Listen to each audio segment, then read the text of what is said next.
सभी साथियों को मेरा नमस्कार। नेट जेआरएफ में लगी हुई कहानियों में आज कहानी रहेगी सुभद्रा कुमारी चौहान की राही कहानी। आइए पढ़ते हैं। राही। तेरा नाम क्या है? राही। तुझे किस अपराध में सजा हुई? चोरी की थी सरकार। चोरी? क्या चुराया था? नाज की गठरी। कितना नाज था? होगा 5-6 सेर। और सज़ा कितने दिन की है? साल भर की। तो तूने चोरी क्यों की? मजदूरी करती तब भी तो दिन भर में 3-4 आने पैसे मिल जाते। हमें मजदूरी नहीं मिलती सरकार। हमारी जाति मांगरोरी है। हम केवल मांग के खाते हैं और भीख न मिले तो फिर चोरी करते हैं। उस दिन घर में खाने को नहीं था। बच्चे भूख से तड़प रहे थे। बाजार में बहुत देर तक मांगा। बोझा ढोने के लिए टोकरा लेकर भी बैठी रही, पर कुछ न मिला। सामने किसी का बच्चा रो रहा था। उसे देखकर मुझे अपने भूखे बच्चों की याद आ गई। वहीं पर किसी की नाज की गठरी रखी हुई थी। उसे लेकर भागी ही थी कि पुलिस वाले ने पकड़ लिया। अनीता ने एक ठंडी सांस ली। बोली, फिर तूने कहा नहीं कि बच्चे भूखे थे इसलिए चोरी की? संभव है इस बात से मजिस्ट्रेट कम सजा देता।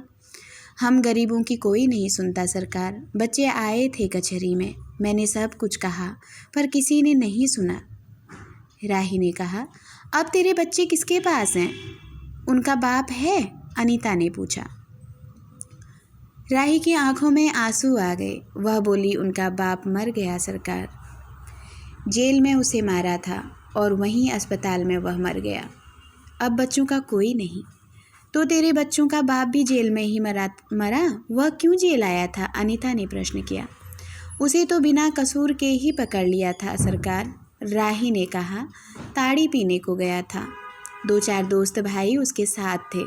मेरे घर वाले का एक वक्त पुलिस वाले से झगड़ा हो गया था। उसी का बदला उसने लिया। 109 में उसका चालान करके साल भर की सजा दी थी और वहीं मर गया। अनीता ने एक दीर्घ निश्वास के साथ कहा, अच्छा, जा अपना काम कर। राही चली गई। अनीता सत्याग्रह करके जेल आई थी। पहले उसे B क्लास दिया था, फिर उसके घर वालों ने लिखा पढ़ी करके उसे A क्लास दिलवा दिया। अनीता के सामने आज एक प्रश्न था। वह सोच रही थी कि देश की दरिद्रता और इस निरीह गरीबों के कष्टों को दूर करने का कोई उपाय नहीं है। हम सभी परमात्मा की संतान हैं, एक ही देश के निवासी। कम से कम हम सबको खाने पहनने का समान अधिकार है ही। फिर यह क्या बात है कि कुछ लोग तो बहुत आराम से रहते हैं और कुछ लोग पेट के अन्न के लिए चोरी करते हैं। उसके बाद विचारक की अदूरदर्शिता के कारण या सरकारी वकील के चातुर्यपूर्ण जिरह के कारण छोटे छोटे बच्चों की माताएं जेल भेज दी जाती हैं। उनके बच्चे भूखों मरने के लिए छोड़ दिए जाते हैं। एक ओर तो यह कैदी है जो जेल आकर सचमुच जेल जीवन के कष्ट उठाती है, और दूसरी ओर है हम लोग जो अपने देशभक्ति और त्याग का ढिंढोरा पीटते हुए जेल आते हैं। हमें आमतौर से दूसरे कैदियों के मुकाबले में अच्छा बर्ताव मिलता है, फिर भी हमें संतोष नहीं होता। हम जेल आकर A और B क्लास के लिए झगड़ते हैं। जेल आकर ही हम कौन सा बड़ा त्याग कर देते हैं। जेल में हमें कौन सा कष्ट रहता है, सिवाय इसके कि हमारे माथे पर नेतृत्व की सील लग जाती है। हम बड़े अभिमान से कहते हैं, यह हमारी 4थी जेल यात्रा है, यह हमारी 5वीं जेल यात्रा है, और अपनी जेल यात्रा के किस्से बार बार सुनाकर आत्मगौरव अनुभव करते हैं। तात्पर्य यह है कि हम जितनी बार जेल जा चुके होते हैं उतनी ही सीढ़ी हम देशभक्ति और त्याग से दूसरों से ऊपर उठ जाते हैं, और इसके बल पर जेल से छूटने के बाद कांग्रेस को राज की सत्ता मिलते ही हम मिनिस्टर, स्थानिक संस्थाओं के मेंबर और क्या क्या हो जाते हैं। अनीता सोच रही थी, कल तक जो खद्दर भी न पहनते थे, बात बात पर कांग्रेस का मजाक उड़ाते थे, कांग्रेस के हाथों में थोड़ी शक्ति आते ही वे कांग्रेस भक्त बन गए, खद्दर पहनने लगे, यहाँ तक कि जेल में भी दिखाई पड़ने लगे। वास्तव में यह देशभक्ति है या सत्ता भक्ति? अनीता के विचारों का तांता लगा हुआ था। वह दार्शनिक हो रही थी। उसे अनुभव हुआ जैसे कोई भीतर ही भीतर उसे काट रहा हो। अनीता की विचारावली अनीता को ही खाए जा रही थी। उसे बार बार यह लग रहा था कि उसकी देशभक्ति सच्ची देशभक्ति नहीं वरन मजाक है। उसे आत्मग्लानि हुई और साथ ही साथ आत्मानुभूति भी। अनीता की आत्मा बोल उठी, वास्तव में सच्ची देशभक्ति तो इन गरीबों के कष्ट निवारण में है। ये कोई दूसरे नहीं, हमारी ही भारत माता की संतानें हैं। इन हजारों लाखों भूखे नंगे भाई बहनों की यदि हम लोग भी सेवा कर सकें, थोड़ा भी कष्ट निवारण कर सकें, तो सचमुच हमने अपने देश की कुछ सेवा की।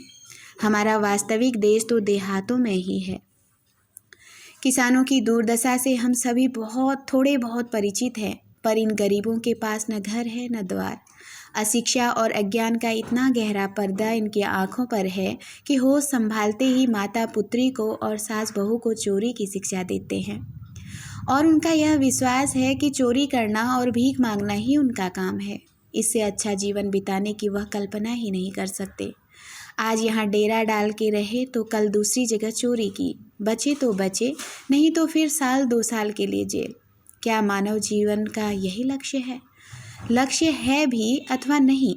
यदि नहीं तो विचारादर्श की उच्च सतह पर टिके हुए हजारों जननायकों और युग पुरुषों की हमें क्या आवश्यकता? इतिहास, धर्म, दर्शन, ज्ञान, विज्ञान का कोई अर्थ नहीं होता, पर जीवन का लक्ष्य है, अवश्य है। संसार की मृग मरीचिका में हम लक्ष्य को भूल जाते हैं। सतह के ऊपर तक पहुंच पाने वाली कुछ एक महान आत्माओं को छोड़कर सारा जन समुदाय संसार में अपने में खोया हुआ पाता है। कर्तव्य का उसे ध्यान नहीं, सत्य असत्य का उसे समझ नहीं। अन्यथा मानवीयता से बढ़कर कौन सा मानव धर्म है? पतित मानवता को जीवन दान देने की अपेक्षा भी कोई महत्तर पुण्य है। राही जैसी भोली भाली किंतु गुमराह आत्माओं के कल्याण की साधना जीवन की साधना होनी चाहिए। सत्याग्रही की यह प्रथम प्रतिज्ञा क्यों न हो? देशभक्ति का यही मापदंड क्यों न बने? अनीता दिन भर इन्हीं विचारों में डूबी रही। शाम को भी वह इसी प्रकार कुछ सोचते सोचते सो गई। रात में उसने सपना देखा कि जेल से छूटकर वह इन्हीं मांगरोरी लोगों के गांव में पहुंच गई है।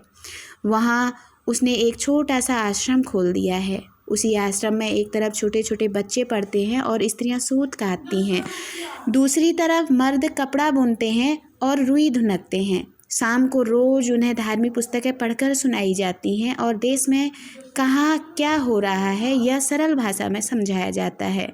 वहीं भीख मांगने और चोरी करने वाले आदर्श ग्रामवासी हो चले हैं। रहने के लिए उन्होंने छोटे छोटे घर बना लिए हैं।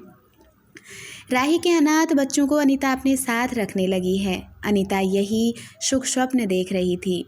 रात में वह देर से सोई थी। सुबह 7 बजे जब उसकी नींद न खुल पाई, अचानक स्त्री जेलर ने आकर उसे जगा दिया और बोली, आप घर जाने के लिए तैयार हो जाइए। आपके पिता बीमार हैं, आप बिना शर्त छोड़ी जा रही हैं।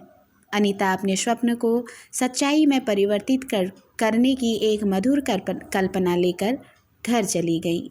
तो इस तरह यहाँ पे राही कहानी समाप्त होती है।